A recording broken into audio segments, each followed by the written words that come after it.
Hey y'all, shalom everybody, back on the scene. So, I'm back. I have landed at my destination. I've been here for a while now. And, it's beautiful. I mean, it's different, but I'm glad to be here. And, wait for some people to come on and I can start talking to y'all and telling y'all where I am and what I'm doing.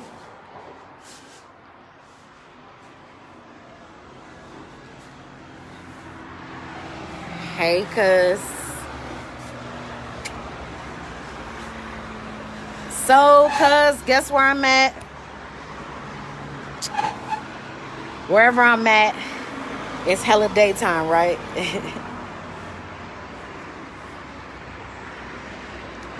I had to come see it in person. But you'll see. I'm in the Senegal. I'm in Africa. Right across the street from the largest monument in Africa, the African Renaissance.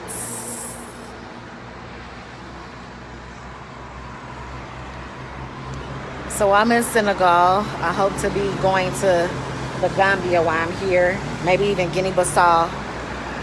But it's lit. Check it out.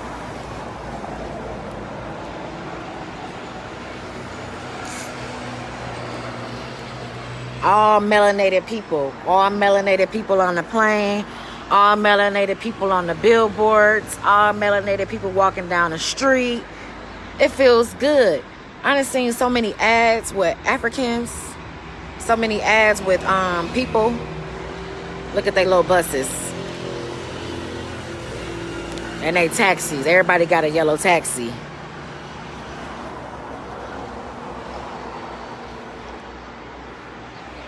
But yes, all praises to the Most High Yah for allowing me to touch down and get here safely. It was a hell of a journey. I'm so happy to be here, though. My daughter would have loved this. But I'm directly across the street from the monument, see? All praises to the Most High. I'm here. Senegal. So there's so much developing here and so much that I have kind of going on business-wise, foundation-wise, working with kids. This is something I've been working on for a while, is getting out here to Africa. So I'm here. Next stop, Israel. Israel's on the continent. But I'm going home. But I'm already here. I'm on the soil.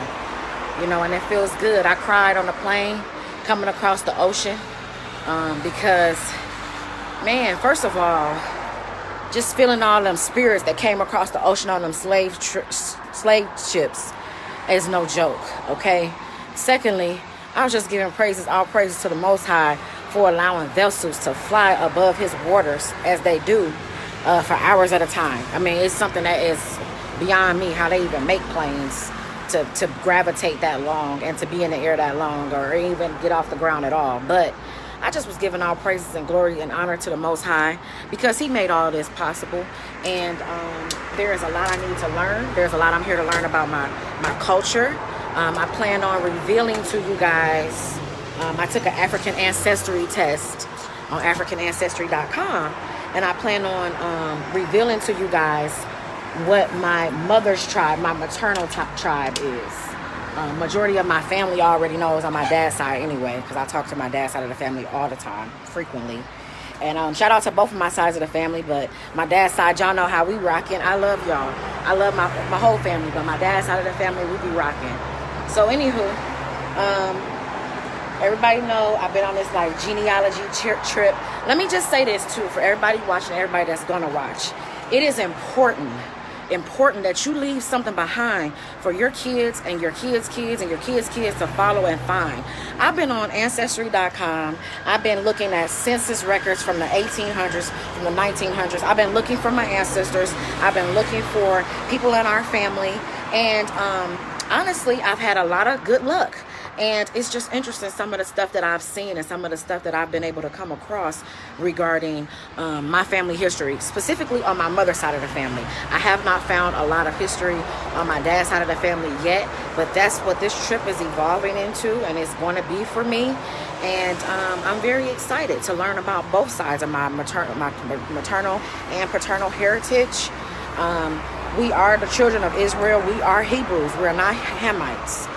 It's important that we understand that, but it's also important that we understand the Spanish Inquisition and the House of David that was led heavily into the parts of West Africa. It's important that we study that and we look at that. So without telling too much, you know, one of my mother's tribe actually revealed to be in this area. So I won't reveal the name of the tribe yet, but they're south. They're in Casamance, Senegal, and they're also found in Guinea-Bissau.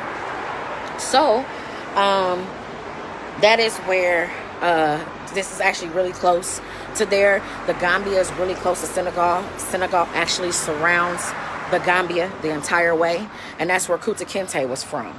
Kunta Kinte was from the Gambia, but when they kidnapped him, they sold him off from Senegal. So I'm going to be visiting the slave ports here. That's going to be emotional for me because honestly, I'm tough, but I'm a crybaby. Like when I get to seeing historical facts and stuff that's adding up with the Bible and stuff that the heathens been trying to tell me for so long that ain't true or that ain't, you know, man, please, ain't nothing surpassing this. Ain't nothing surpassing this type of knowledge that's been coming down for years. And it's taken years. I've been in the truth my whole life. I've known who I am my whole life. But it's taken years to uncover this genealogy information. It's taken decades to get to this type of level of understanding. And I have asked the Most High over and over again in prayer, but he just started revealing things this year, you know, and I don't know why. I don't even care. I'm just glad that he did answer my prayers and did start to reveal things. These things is so important. I mean, like I said, if y'all don't do nothing else, leave something behind for your kids and your grandkids to find and follow. I hope my grandkids look me up on the census or wherever they looking me up at, and they can see, oh, our granny went to Africa, or our granny found out what tribe we was from, or whatever they saying about me. My aunts, uncles, I got nieces and nephews out there. So even if my daughter don't have any kids, then I still have people to leave a trail behind for. It is very, very important for everybody that's just joining. I know some of y'all are probably public viewers. I just announced, where I've been going. Please follow my station. I'm going to be uploading videos and footage on YouTube. My channel is The Traveling Shebrew. It's all one word. And you can find me on YouTube. I'm going to put all of that data up there, all of these. I've been getting hella footage, like every city and country that I've been in, I'll be getting footage. And I want you guys to continue to just marvelize at the biggest statue in Africa. Okay, so wait a minute. That's bigger than the Statue of Liberty. Understand that. We've been doing great things on the continent, And if you know any truth or history about the Statue of Liberty, she was black. Okay? So we've been building these big-ass monuments, excuse my language, but we've been building big monuments and having them all over the world. Everybody else just now getting a notice it and getting an understanding of it. But we've been understanding and knowing what's going on. So I'm in walking distance just under this little bridge right here where people are driving. If you see down there at the bottom, I can walk right down to the apartment and get across the street over here to the monument. So that's really dope. I mean, I've been looking at this monument for years on the internet, on Facebook, and I've been like, damn, I'm gonna go see that monument one day. So I'm looking dead at it from across the street. I ain't walked over there yet. As you can see, those are hella steps. Look. Them a lot of steps. It's about 5 flights of stairs to my Airbnb. Now, there are some things that's a culture shock to me, because I thought this whole time I've been thinking, well, I won't say I look African, but I thought I looked African enough. But they notice. They know I am not a Hamite when they look at me, because even with, I just had on a whole dashiki and a hair wrap. they still looked at me and was like, she not from here. And I thought that was surprising because I thought I was gonna blend in a little bit. So I don't know what I gotta do to blend in at this point. I didn't want to look like a tourist, but it's looking like I'm gonna be looking like a tourist. And I probably am gonna be looking like a tourist because it's really dusty. It's a lot of sand here. I'm not gonna wear no sandals. My driver asked me that I want to put on some sandals. And shout out to my driver, Bob Bakar. Oh my goodness. My driver is the bomb. I'm talking about driver, security, translator, helping me with my bags, my groceries, up flights of stairs, negotiating price for me like nope, and speaks really good English and has a really good initiative out here going for kids. Like I said, and this is where I'm going to be donating my daughter's books. I'm going to be donating my daughter's books to the kids here in Africa. So it's dope. Because remember when I told you I was on a plane yesterday? So I was traveling. I was on my way here. I flew yesterday. I've been having this trip planned for a long time. I just didn't tell anybody. I told Mama Nia, and I'm glad she kept my secret because I told her, cuz don't tell nobody. I told my dad, I told my mom, and I told my daughter, of course. But not too many people even knew I was going to come out here. Ronell knew I was coming, but I just really kept it quiet. And guess what? I'm here by myself. I came all the way to Africa solo. I sure did. And I was kind of scared. I don't know the language. Here in Senegal, they speak primarily French. I don't know French. I took about 4 years of French in high school. Shout out to Miss Urkula at Agape if she ever happened to see this video. Because let me tell you something. Spanish and French, I took both of them in high school. And I retained a little Spanish. I retained a little French. I haven't retained anything like I retained Hebrew. And I understand why I retain so much Hebrew, because I am Hebrew. And it's just second nature to me. So, but with the French, it started coming back. And, it's a lot like Spanish in some ways. So it's not too hard to understand. But imagine coming to a country. Okay, this is another thing big for me. I've never traveled outside the country. So this is my first trip international. Secondly, imagine traveling somewhere. You don't speak the language. All the forms are in French. So they gave me some forms on the airplane, and it was to fill out. It was all COVID and medical related. And I could understand some of it, like vomiting, diarrhea, some of the words. But some of it I didn't even finish filling out because I couldn't understand it. And I filled out what I could, and everything else I left blank. But I was like, wow, it gave me a different perspective of how people be feeling when they're in the United States, filling out our forms and looking at our signs and whatever. But one thing I can say about the United States, we got postings everywhere. If you need this in a different language, let us know. And it ain't none of that out here. I mean, I didn't speak French to the lady that was asking for my COVID records. And she had to go get somebody else and tell them to speak English to me. I felt kind of bad. But then again, it is what it is. I am not European. That is not our language. I don't know it. But I'm hoping to learn some, especially being out here. Out here they speak French, French, Wolof, and English. Some people you will run across will speak a little bit of some other African languages. What I learned, too, about most people here on the African continent. And when I say African continent, I'm talking about Israel, too, because we need to stop trying to separate Israel from Africa. We are not Africans as in Hamites, but Israel is definitely located on the African continent. So with that being said, one of the things I notice about people here on the continent is that they all speak more than one language. Everybody you meet, they speak 3 and 4 languages. And so, America has just really dumbed us down. I'm not going to even front. Like everybody over here speaking 3 and 4 languages, I'm struggling with one. And and I hope y'all all know we don't speak English properly. So it's like, do I even speak any language? No, definitely not. Because if you come over here, the people from the UK, they speak in perfect, the King's English, okay? So anyway, now that I got all that out the way, I just wanted to say I'm here. I'm so fucking happy, excuse my language. But there's no feeling like this feeling Hebrews. And I can't imagine how I'm going to feel when I get to Israel. I had been talking to some people about traveling out there, and I was kind of skeptical about going by myself, feeling my way around, getting out there over there and, being by myself and stuff. But I'm no longer even afraid to do that. And I'm going to go wherever the Most High leads me, whether I have somebody to go with me and travel with me or not. Some people just couldn't make it. They're working, trip plans, maybe they didn't have their passports, whatever. I encourage everybody to get their passports and start traveling before they create it to where you have to have a COVID vaccine in order to travel. I also want to speak to my fellow Hebrews about the COVID vaccine. The COVID test. I took the COVID test. I didn't take the vaccine, but I had to take the test to come across the country. Now, with the COVID test, they do have more than one that you can take. The one that you stick way in your back of your nose, don't let nobody do that to you. I did not take that one. I took one that was probably Q-tip, and I'm not trying to be gross, but probably right up in here.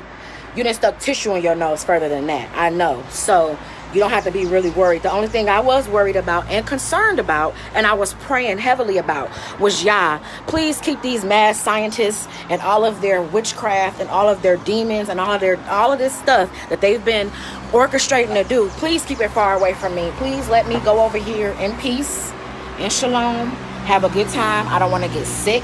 I don't want to get, compromised in any kind of way. So I had to really be prayerful about that. But I was terrified. And then Brother Jacob, Tim, you watch Brother Jacob. He didn't help because I watched his video about 3 times before I came out here. So I was terrified. Oh, my God, what is they going to do to me with this COVID test? But it was painless. It did look like a regular Q-tip. And it did not go way far back in my nose. Now, I will tell you this, and this is what I do know. Now, let me say this. Let me tell y'all what I know. These heathens, they have more than one COVID test. More than one. They got the one that go far back in your nose. They got the one that's close. Okay? Now, the one that's close is an expensive test. So, if you want the one to go far back in your nose, you can get that pretty much anywhere. It ain't going to cost you that much. I paid $400 for a COVID test that they didn't stick way back in my nose. Because, hell no, you're not going to stick nothing way back in my nose, up my nostril to my brain, and have things. No. I was so skeptical about that. So, I paid all of $3.99 for a COVID test that actually had the results back in 30 minutes. The time frame was 30 minutes to 2 hours. It came back in an hour. So that helped me be in the, I had to be in a 72-hour range for testing. Well, some places said 5 days and some places said 72 hours. I went with the 72 hours because, when dealing with the heathen, you don't have time for the shenanigans. So I didn't want to go with 5 days and then I get to the airport and they be talking about I can't board. So I wasn't with all that. Went ahead and did that little 30-minute test, paid the $400 because at the end of the day, it was kind of steep. But nothing is going to stop me from really making my dreams come true and really doing the things I want to do. And thank you, Sister Shaya and Brother Tim. I know I can't wait to get to Israel. I can't wait to see the pretty water, to get some of our artifacts and our art. I can't wait to just get over there. I know it's going to be an emotional trip for me, just like kind of how this one is. Like I said, as soon as I came across that ocean and we got to the coast, I started crying. Because, over here on Goree Island, they have the door of no return. And this is where the slave port left from. And this is the ships that people got on. They never came back. And so you know how much praise and honor I gave to the Most High just to touch him back down on this side of the world. Many of our ancestors never came back to this side of the world. So it meant a lot to me to be able to do it. And I'm here. And it's all good. And I wouldn't trade it for nothing. I wouldn't trade it and I wouldn't change it for nothing. Nobody could come and it's all good. So hopefully it's everything I anticipated it to be. Tomorrow I'll go out to the beach. I'll start doing some tourism. I was on a long flight. So today I just came back. I really much went out to the store, got some food. I was going to have some Jamaican food. I love Jamaican food, y'all. I eat it too much, actually. When I'm at home, I eat it 3 times a week. So when the man here, my driver, asked me, did I want Jamaican food? I was like, yes, where's that? And the guy was just getting back today, so I couldn't get any Jamaican food. So I went to an American market, which really was interesting. They had a lot of American stuff in there and choices. And I just kept it simple because I want to try...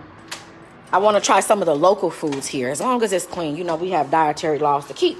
But the good thing is Senegal is 98% Muslim, and they don't have a lot of pork here. They do eat. I haven't yet to figure that out with the Muslims and everything like that. Because y'all were told in your Quran to follow our prophets. And y'all still eat pork. I mean, y'all still eat seafood. So I don't really get that. But that's a whole nother topic. So anywho, I'm here. And let me show y'all this nationwide currency. I touched about 600,000 in the currency. Just to be doing something. I said, I'm going to come over here and be a millionaire. They said I couldn't be a millionaire in America. Well, I'm going to do it over here, damn it. Anyway, y'all. Love, peace, and good positive vibes. I will be, like I said, follow my channel. I'm going to be blogging. I'm going to have footage. I've already taken a lot of footage already of just on the streets and things you guys can see. And so I hope to pave the way for other people who want to come. I will have connections of who you can use as a driver. I will have connections of where you can go eat, where you can stay. I'm staying in a really good Airbnb. It's a lot of stairs, but it's in a good area. It's right across the street, as you can see, from the biggest tourist monument here. And then I'll have also information on like photographers. I've been able to network with a lot of people. So if you are looking to visit, or even expatriate, because I've been thinking about repatriating to another country. Where to?